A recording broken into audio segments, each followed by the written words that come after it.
الحمد لله نحمده ونستعينه ونستغفره ونعوذ بالله من شرور أنفسنا ومن سيئات أعمالنا من يهده الله فلا مضل له ومن يضلله فلا هادي له وأشهد أن لا إله إلا الله وحده لا شريك له وأشهد أن محمدا عبده ورسوله أما بعد يا أيها الذين آمنوا اتقوا الله حق تقاته ولا تموتن إلا وأنتم مسلمون يا أيها الناس اتقوا ربكم الذي خلقكم من نفس واحدة وجعل منها زوجها وخلق منها زوجها وبث منهما رجالا كثيرا ونساء واتقوا الله الذي تساءلون به والأرحام إن الله كان عليكم رقيبا يا أيها الذين آمنوا اتقوا الله وقولوا قولا سديدا يصلح لكم أعمالكم ويغفر لكم ذنوبكم ومن يطع الله ورسوله فقد فاز فوزا عظيما.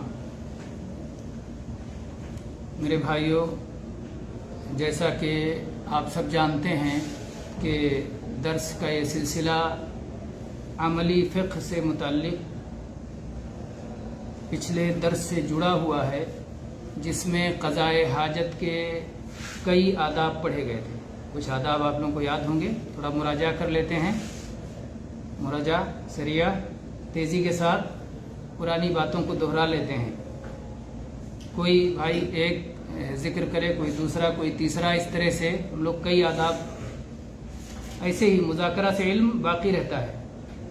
اور بعض طلبہ میں بڑی اچھی عادت دیکھی گئی، خاص طور سے جب ہم لوگ جامعہ اسلامیہ مدینہ میں پڑھتے تھے تو بعض ملکوں کے طلبہ اکٹھا ہو جاتے تھے، 3-4، وہ کہتے تھے جو موسم چل رہا ہے اس تعلق سے کوئی ایک حدیث ذکر کرو، کوئی ایک آیت ذکر کرو، کوئی ایک مسئلہ ذکر کرو. تو اس طرح سے سارے لوگ باری باری کچھ نہ کچھ ذکر کرتے ہوئے وہ پورا مسئلہ سامنے آ جاتا تھا، تو ساری چیزیں یاد ہو جاتی تھیں. لیکن ہمارے اپنے ملکوں کا حال یہ ہے، چاہے ہندوستان ہو، پاکستان ہو، بنگلہ دیش ہو، نیپال ہو، بر صغیر کے جو ممالک ہیں، ہم لوگ جب بیٹھیں گے تو کبھی اس طرح کی بات نہیں کریں گے. مثال کے طور پر ذوالحجہ کا موسم ہے یا محرم کا موسم ہے، یا سال شروع ہو رہا ہے، سال ختم ہو رہا ہے. ہجری سال کا یہ آخری مہینہ ہے ذوالحجہ، اور اگلا مہینہ محرم کا ہوگا. اور ہجری سال کی نسبت سے ہجرت کی یاد آتی ہے. تو اس مہینے میں عام طور پر کیا کیا باتیں یاد کرنی چاہیے، کس طرح سے اس پر بحث کر سکتے ہیں، بات کر سکتے ہیں. ہجرت کیا ہوتا ہے، ہجرت کی تاریخ کیسے شروع ہوئی، نبی صلی اللہ علیہ وسلم کی ہجرت کا کیا واقعہ ہے، صحابہ کو ہجرت میں کیا پریشانیاں آئیں، ہجرت کے اندر ہمارے لیے کیا کیا سبق ہے. تو اس طرح کی چیزیں بیٹھ کے ہم اسے یاد کر سکتے ہیں. اسی طرح سے محرم کا مہینہ آ رہا ہے، اس کے تعلق سے اسلامی احکامات کیا ہیں. تو یہ مذاکرہ کر کے چیزیں ذہن میں کیا ہوتی ہیں، پختہ ہوتی ہیں. اور بیان کرنے سے آپ کو ایک بات بولنے کی، سمجھانے کی مشق ہوتی ہے، پریکٹس ہوتی ہے. اور ظاہر بات ہے آپ بتاتے رہیں گے. یہ زکوٰۃ ہے جو آپ پڑھ رہے ہیں، یہ مال جمع کر رہے ہیں نا، سیکھ رہے ہیں، مال جمع کر رہے ہیں، علم جمع کر رہے ہیں. اور جب یہ علم خرچ کرتے ہیں، کسی کو بتاتے ہیں، تو وہ علم کی زکوٰۃ ہوتی ہے. اور زکوٰۃ سے مال بڑھتا ہے کہ گھٹتا ہے؟ زکوٰۃ سے مال بڑھتا ہے. تو آپ جتنا علم کی زکوٰۃ دیں گے اتنا علم بڑھے گا. آپ جتنا علم جو یہاں سیکھ رہے ہیں سکھائیں گے، اتنے آپ کا علم پختہ ہوگا، مضبوط ہوگا، بڑھے گا، اور اس کا آپ فائدہ اٹھائیں گے، تو یہ بھی ایک طرح کی زکوٰۃ ہے. چلیے ابھی دوسروں کو نہیں بتا رہے ہیں، آپس میں کلاس میں ایک دوسرے کو بتائیں گے. تو کچھ یاد آ گیا؟ اتنا دیر میں نے تھوڑا چانس بھی دے دیا، اس طرح سے آپ کو موقع سوچنے کا. قضائے حاجات کے آداب، جزاک اللہ خیر. ایک ادب ذکر کیا گیا کہ ٹھہرے ہوئے پانی، رکے ہوئے پانی میں پیشاب نہ کیا جائے. حدیث میں نبی صلی اللہ علیہ وسلم نے اس سے منع فرمایا ہے. تو جب پیشاب سے منع فرمایا تو جو اس سے بڑی چیز ہوگی وہ بدرجہ اولا ممنوع ہوگی. ہاں، اور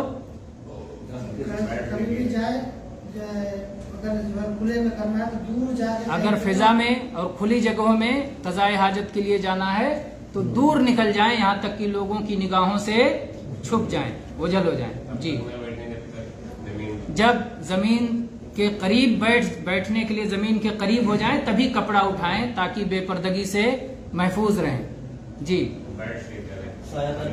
پیشاب پاخانہ بیٹھ کے کریں جب تک کہ کھڑے ہو کر کرنے کی کوئی ضرورت نہ ہو. پیشاب کے لیے اگر کھڑے ہو کرنے کی ضرورت ہو اور چھینٹے سے حفاظت ہو اور پردہ ہو تو کھڑے ہو کے بھی پیشاب کیا جا سکتا ہے. جی،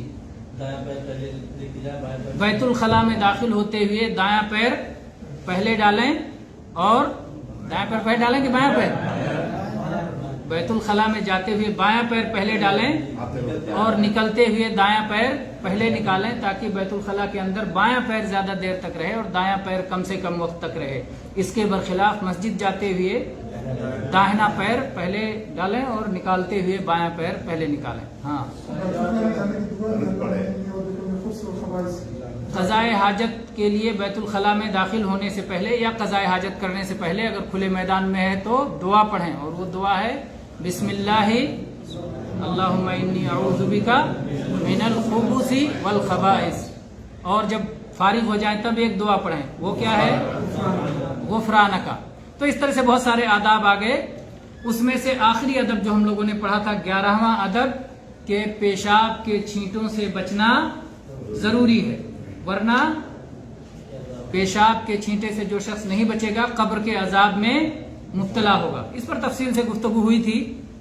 اس کے بعد 12واں ادب یہ ہے کہ آدمی پیشاب کرتے ہوئے اپنی شرمگاہ کو داہنے ہاتھ سے نہ پکڑے. کبھی کبھی سہارا دینے کی ضرورت ہو سکتی ہے کسی ہاتھ سے, تو داہنے ہاتھ کے بجائے بایاں ہاتھ لگائے. اگر پیشاب کرتے ہوئے شرمگاہ کو ہاتھ لگانے کی ضرورت ہے تو بایاں ہاتھ لگائے. اور اسی طرح سے دائیں ہاتھ سے استنجا بھی نہ کرے. صفائی, استنجا پانی کے ذریعے صفائی کو استنجا کہتے ہیں اور مٹی کے ذریعے صفائی کو استجمار کہتے ہیں. استجمار, لیکن اردو میں استنجا دونوں کے لیے بول دیتے ہیں. یہ عربی میں فرق ہے. تو اردو میں طہارت لینا یا صفائی لینا جب کہتے ہیں تو پانی سے بھی ہو سکتا ہے اور پانی کے علاوہ سے بھی ہو سکتا ہے, ٹیشو سے اور مٹی سے, پتھر سے, کوئی بھی چیز جو سکھا دے اور وہ ہڈی نہ ہو اور گوبر نہ ہو, اس سے روکا گیا ہے. تو بائیں ہاتھ سے استنجا بھی نہ کریں. اس سلسلے میں ابو قتادہ رضی اللہ عنہ کی حدیث ہے, کہتے ہیں کہ اللہ کے رسول صلی اللہ علیہ وسلم نے فرمایا اذا بال احدکم فلا یمس ذکرہ بیمینہ ولا یستنجی بیمینہ. جب تم میں سے کوئی شخص پیشاب کرے تو اپنے ذکر کو, اگلی شرمگاہ کو اپنے داہنے ہاتھ سے نہ چھوئے اور نہ ہی داہنے ہاتھ سے استنجا کرے. یہ حدیث صحیح ہے اور صحیح ابن ماجہ میں 250 نمبر پر ہے. اسی طرح سے اسے امام بخاری, امام مسلم, امام ابو داؤد, امام ترمذی وغیرہ نے بھی روایت کیا ہے. تو یہ رہا 12واں ادب. 13واں ادب یہ ہے کہ پانی سے بھی استنجا جائز ہے اور پانی کے علاوہ پتھروں وغیرہ سے جو چیز بھی صفائی کا کام دے سکے اس سے جائز ہے. لیکن پانی سب سے افضل ہے, بہتر ہے, کیونکہ اللہ تعالیٰ نے فرمایا وَأَنزَلْنَا مِنَ السَّمَاءِ مَاءً طَهُورًا. طہورا مطلب پاک کرنے والی چیز. تو پانی ہم نے آسمان سے نازل کیا جو پاک کرنے والی ہے.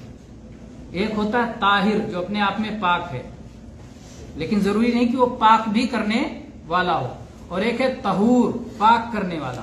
تو پانی کو اللہ تعالیٰ نے کیا بنایا؟ طہور بنایا ہے, پاک کرنے والا. جیسے آپ کا کپڑا ہے, پاک ہے, یہ ہے نا. اسی طرح سے آپ کا پورا بدن پاک ہے, اسی طرح سے یہ زمین پاک ہے, یہ ساری چیزیں جو رکھی ہوئی ہیں سب پاک ہیں. اصل ساری چیزوں میں کیا ہے؟ طہارت. ساری چیزیں پاک ہیں. اور اصل ساری چیزوں میں ہے اباحت. ساری چیزیں جائز ہیں. اباحت اور طہارت یہ اشیاء میں اصل ہے. اور اگر اس کے خلاف کوئی چیز ہے تو اس کی دلیل چاہیے. اگر کسی چیز کو آپ ناپاک کہیں گے تو اس کی دلیل بتائیں. اگر کسی چیز کو آپ ناجائز کہیں گے تو اس کی دلیل بتائیں. کیونکہ اصل یہ ہے کہ پاک ہے ساری چیزیں. اصل یہ ہے کہ ساری چیزیں جائز ہیں. یہ معاملات کی بات ہے, کھانا پینا اور جو ہے تجارت, لین دین. تو معاملات میں اصل اباحت اور طہارت ہے, اور اشیاء میں, سامانوں میں اور اصل اباحت اور طہارت ہے. تو بہرحال اس سلسلے میں انس رضی اللہ عنہ کی حدیث ہے, کہتے ہیں کان رسول اللہ صلی اللہ علیہ وسلم يدخل الخلاء فاحمل انا وغلام نحوی اداوة من ماء وعنزہ فیستنجی بالماء. انس رضی اللہ عنہ کے بارے میں آپ سب جانتے ہیں، نبی صلی اللہ علیہ وسلم کے خادم خاص تھے. ان کی والدہ نے ام سلیم رضی اللہ عنہا نے نبی صلی اللہ علیہ وسلم کے سپرد کر دیا جب آپ ہجرت کر کے مدینہ آئے کہ یہ بچہ آپ کی خدمت کرے گا. 10 سال تک انہوں نے نبی صلی اللہ علیہ وسلم کی خدمت کی. کہتے ہیں خدمت النبی صلی اللہ علیہ وسلم 10 سنین، میں نے نبی صلی اللہ علیہ وسلم کی 10 سال خدمت کی. فما قال لی اف قط، کبھی آپ نے ہوں تک نہیں کہا، اف تک نہیں کہا. اور کبھی آپ نے یہ بھی نہیں پوچھا یہ کام کیوں نہیں کیا، اور کبھی آپ نے یہ نہیں پوچھا یہ کام کیوں کیا. کتنے بڑے اخلاق پہ، یعنی عام طور پر مالک اور ملازم میں مسائل ہو ہی جاتے ہیں کچھ نہ کچھ، لیکن 10 سال تک کبھی ایسا نہیں آیا. انس رضی اللہ عنہ کی گواہی. تو یہ انس رضی اللہ عنہ کہتے ہیں کہ جب نبی کریم صلی اللہ علیہ وسلم بیت الخلاء میں جاتے، بیت الخلاء اس کو آج کل ٹوائلٹ سے تعبیر کر دیتے ہیں نا، اردو میں عربی میں بیت الخلاء کہا جاتا ہے. تو بیت الخلاء میں جب رسول اللہ صلی اللہ علیہ وسلم داخل ہوتے تو کہتے ہیں میں اور میرے جیسا ایک اور بچہ ہم اپنے ہاتھ میں پانی کا لوٹا لے کر کے جاتے، اور نبی صلی اللہ علیہ وسلم کی لاٹھی جسے آپ ٹیک لگاتے تھے اور راستہ چلتے ہوئے چلتے تھے تو وہ لاٹھی لے کر کے جاتے تھے. اور اس کے بعد آپ صلی اللہ علیہ وسلم فارغ ہونے کے بعد پانی سے استنجا فرماتے تھے. اس سے ایک بات یہ بھی معلوم ہوئی کہ اگر آدمی کو خدمت کی ضرورت ہو تو کسی سے خدمت لے سکتا ہے پانی وغیرہ کے معاملے میں.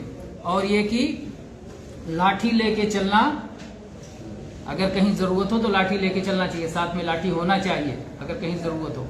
وہ ایک شاعر ہے جو کہتا ہے کہ جب میں نے سانپ سے پوچھا کہ تو نے ڈسا کیوں، تو اس نے کہا لاٹھی کے بغیر یہاں بسا کیوں.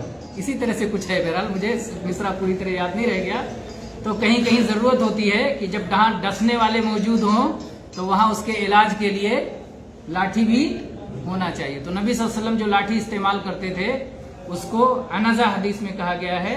وہ ایسی لاٹھی جس کے کنارے لوہے کا سرا ہوتا ہے، پوری تو لکڑی ہوتا ہے لیکن کنارے تھوڑا سا لوہا، نوکیلا لوہا ہوتا ہے.